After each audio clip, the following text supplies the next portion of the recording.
Good morning and welcome from the Geek Stories. I'm Nick Hodge. I'm on the Gold Coast, or actually a little bit north of the Gold Coast, north of Brisbane, and I'm with Bruce. South of Brisbane. South of Brisbane. Yeah. Whoops. Luckily, I took the right turn there at the airport. So I'm with Bruce Satchwell, the CEO of Alive Technologies, and you've got some interesting gadgets. I've just fallen in love with some of these gadgets, Bruce. So what is this one? Yeah, that little box you're holding is actually called a Bluetooth pulse oximeter. We're just testing Nick earlier. You know, you're in peak physical condition, I can see. So that's why I only do headshots, Bruce. So this measures your pulse rate and your oxygen level. So particularly if you have some kind of lung problem, that the virtue of being Bluetooth, of course, can connect up with your mobile phone and be transmitted to anywhere in the world. Yeah, anywhere in the world. So you can be monitored remotely. So if you're, say, a patient at home who's maybe on oxygen therapy or has sleep apnea, yep, you can be monitored remotely to see how your conditions going and whether they. But there's no screen on it. No, we actually transmit to you're here. Yeah. If you. So I'm on that screen. So that's my. Oh no, it's gone to camera mode there. Oh, you pushed the wrong button. Which is pretty normal for me. My coffee hasn't kicked in yet. Where we go? Go back. Hit the home page. Made in Australia. I like that. Alive Technologies, and I am. So just to prove that I'm alive, just press the right button. So you can see on screen here. Let's put it a little bit closer, and it should focus. What? Can you see your heart rate there? What is it? My heart rate is 85 beats per minute, and my oxygen level in my blood is 93%. So I don't know, probably because I'm talking, it went down. It was at 97% about 3 or 4 minutes ago. So, and you're talking too much and forgetting to breathe. Which is the story of my life. And what's really cool is if you pull the little monitor off, my finger. You're now dead. I go flatline. So, and then I put it back on again. So that's pretty cool. And this just senses, just to put the phone down here for a moment, and that's one of those O2 Microsoft mobile phones, and it's just got a little sensor in there that senses. Wow, cool. Now, I believe you're wired. Yeah. This is my chance to undress. So, on camera. First. So, you can see here this little blue thing down here. That's a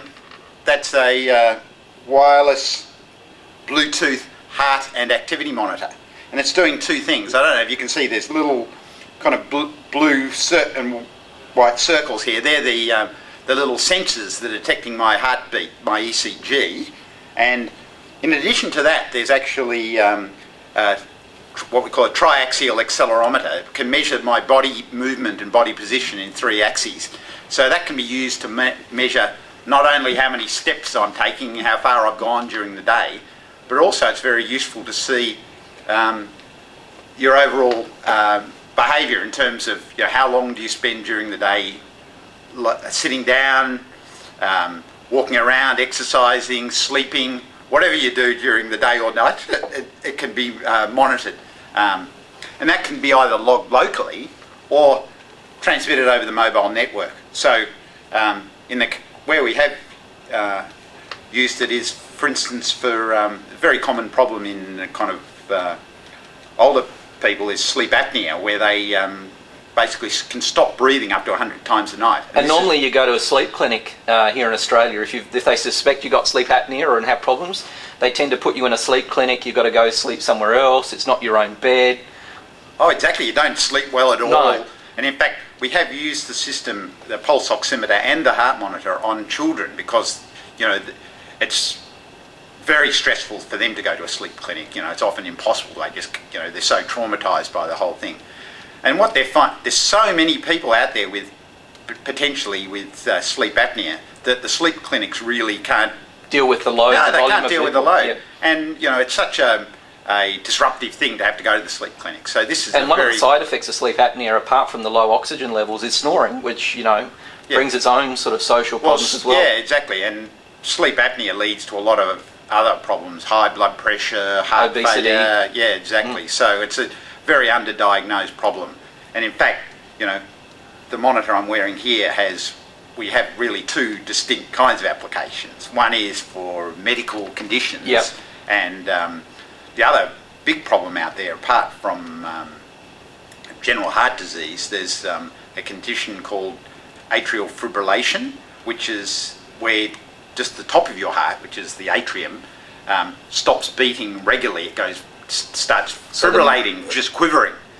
And the problem with that is that can lead to your getting a blood clot, which then goes to your brain. You have a stroke. Yes. So the problem is it's very underdiagnosed. So something like 20% of the population over 50 potentially has atrial fibrillation, and only a very small percentage of those people are even aware of it. So some trials we've been doing to try and screen for those heart conditions that people are maybe unaware of in a very cost-effective and simple way. And a wireless way as well. Yeah, exactly. And the thing is, it's not just diagnosing. By having a system that you can continue to use through your life, and all of these heart disease isn't really curable. You can kind of manage it. Yeah. And it's true of a lot of chronic diseases. They never, once you have diabetes or heart disease, you really just need to manage it for the rest of your life. And if you manage it well, you'll get the normal kind of life expectancy and no side effects. So we're really about, rather than just waiting till you're so sick that you have to be admitted to hospital, that you can actually manage your health, whether it's staying healthy or if you do develop some chronic disease, they're managing it very well. And one of the big kind of unrecognised problems is the drugs they give you also cause a lot of side effects. Yep. And the doctors aren't really aware of that often because the side effects take a while to come on. So if you have a monitor at home, you can just routinely send that in, and then they can, before you have some dramatic event and call the ambulance, they can just change your medication. So it's a very effective way, and it really reduces the cost of delivering health. The cost of managing those sort of things. Yeah. And so the blue machine that's on your chest has one of those inside. That's just a logic board. Yeah, that's the entire monitor. Yep. Don't know if you want to hold that up. We won't do a chip by chip analysis of this and break it down, but one of the things on here is a Bluetooth module which is connecting Bruce to another Bluetooth phone, which is showing, let's move this up to the screen again, the big number there is his beats per minute, which I notice is going down whilst this interview's going. Oh, right, you must be a bit boring or something. Yeah, probably. And also an ECG. So the chart graph before on the other phone on me, which is flatlined because I'm no longer connected, was the beats, just a heartbeat monitor. Yeah. And this is actually like an ECG. Yeah, and I'll show you there's a few other kind of views we have. This is you can see the heart rate trend. So if you want to show that up close. Yep. That's my heartbeat over time. So, I've been kind of relatively stable there, so I mustn't be too stressed out. And then the third view we have, this is I mentioned before the accelerometers. Oh, yes. Now, if I go and jump up and down, you'll see those dancing around. Or if I fall over drunk, we can send an alarm. And the other thing we can demo this. So that would also be good in monitoring people who, say, are wheelchair bound. If they fall out of a wheelchair, you'd be able to sense any sort of dramatic.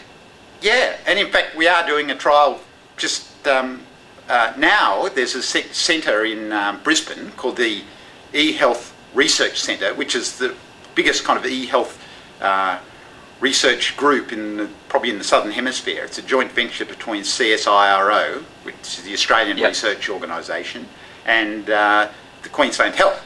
So we've completed a trial, or the eHealth Research Centre's completed the trial at one of the hospitals in Brisbane, and that's now, we're now doing another trial in the home. So part of that is monitoring people's activity during the day, but also it has the potential to be able to not only, if you have a fall, it's very common in an elderly population. Yeah. And often, they can lie there for days. You hear Yes. these stories on TV, so having an alert when that happens, if you see not only the fall but an inactivity, You can call them and make sure they're okay.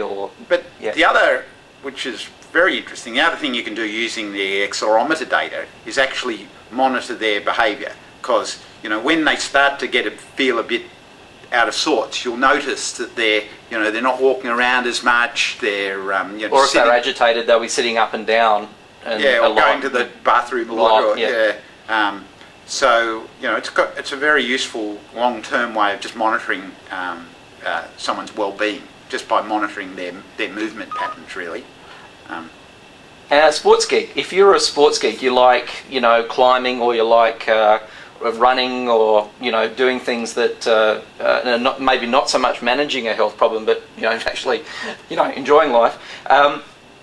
Does it have an application as well for that? Yeah. We've actually done some few interesting research projects there. Kind of the first thing we did actually, soon after we first developed it, is one of my friends was going in the Gold Coast Marathon. Oh yes, yep. So we thought that would be interesting. So we wired him up with a GPS and a heart monitor and a cell phone, and we monitored him live during the race. And when we thought he was underperforming, we'd send him an SMS. Hurry up!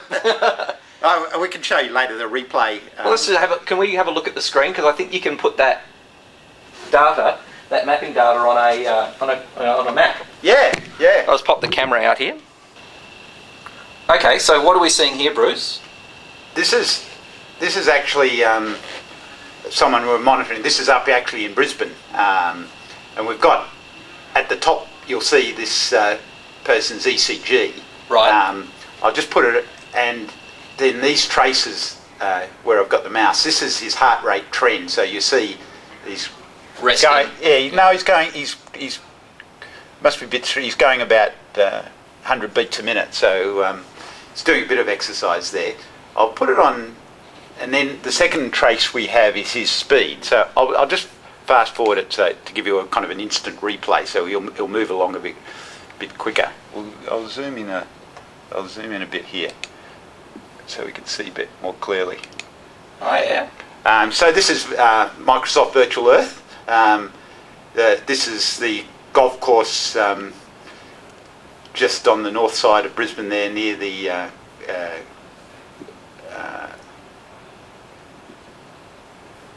hospital.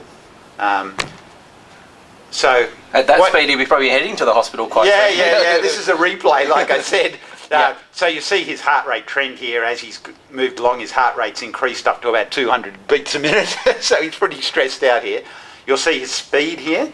The speed data comes from a GPS, and this is altitude. It's fairly level, and you can see him going up and down. Of course, we can switch to different kinds of views.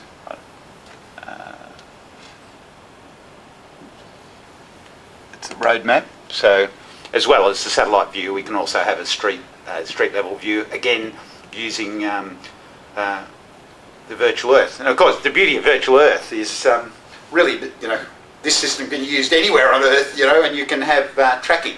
And of course, the beauty of having it online, uploaded from your cell phone, of course, if you're, say, doing training for any kind of sports event, you can keep an online training log of how you performed, and your coach can have a look, see how you're improving day to day. So it has a lot of applications for cycling and running. Any of those professional sports people that really want to track that data and aren't sort of stuck in a training room. Like in a gym or something, exactly. Yeah, they're out and about, like the cyclists and the runners, the distance runners. And then, so you can, obviously if you're in the gym, you can still use the heart monitoring and activity, but of course you don't have, GPS doesn't work indoors, unfortunately, but and also it's wireless as well, so you're not carrying around all these wires around you. And in fact, we've been collaborating quite closely with Microsoft Research in Seattle, and there's one of the researchers there, Nuria Oliver's, just completed one of her projects. It's called MP Train, and what she was looking for is ways of providing feedback to people when they're doing their exercise in an enjoyable, effective way. And what she did is used our monitor, and she wrote software for Windows Mobile that took the data from your performance and then changed the music that was played to get you to work at the right level. Not too hard. When you're being a bit slow, Steppenwolf would come on. Exactly. Yeah, like that, yeah. And you do... Get your motor run. Sorry. Yeah, and you do naturally run to the rhythm of the music. So it's a very effective way of being able to keep a certain pace without actually having to think about it. So we're looking to expand on that as well. So we see a lot of sports applications there as well. Okay, in fact, David here, he's been using the monitor for swimming, which is very interesting, where using the accelerometers you can measure the swim, like how fast you swam each lap, what kind of stroke you were taking just from the accelerometer data. So it's so very you can reverse engineer from the data all sorts of different scenarios. Exactly. You don't have to, and a lot of people when they're doing their training, they like to keep stats on how they are going. Yeah. So my final question today, Bruce, is what's your geek story? I ask all my interviewees this. Give me a geek story, something that's so geeky. Really geeky? Yeah. Well, I've got a friend of mine has a coffee shop down here on the Gold Coast, and I figured I kind of like to go and hang out there, but developing a little technology company, we're always a bit short of cash. So I said, well, can I trade my services? So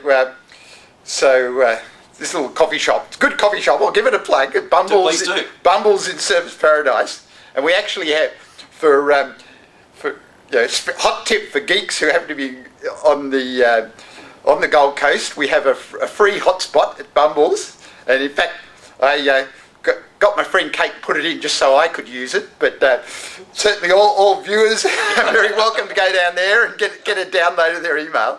So anyhow, in return for my IT services, I get to eat and drink for free. So it's been a very effective. But in fact, I went along there yesterday. Kate called me in there. She said, "Oh, you want to come down for lunch?" Of course, that's code for I've got a problem with my computer. Nothing. There's no free lunch there, obviously. There's a trade-off of some IT issue. Yeah, exactly. There's no such thing as a free lunch. Very true. Anyhow, I went down there and I said, it's Nick's coming around, the geek stories. I said, I don't know why I'm even appearing. I said, I'm not a geek. I said, I'm a cool man about town. And they just fell around laughing, and they said I was kind of the cyber geek. So that's my geek story. That's a good one, Bruce. Thanks for your time today.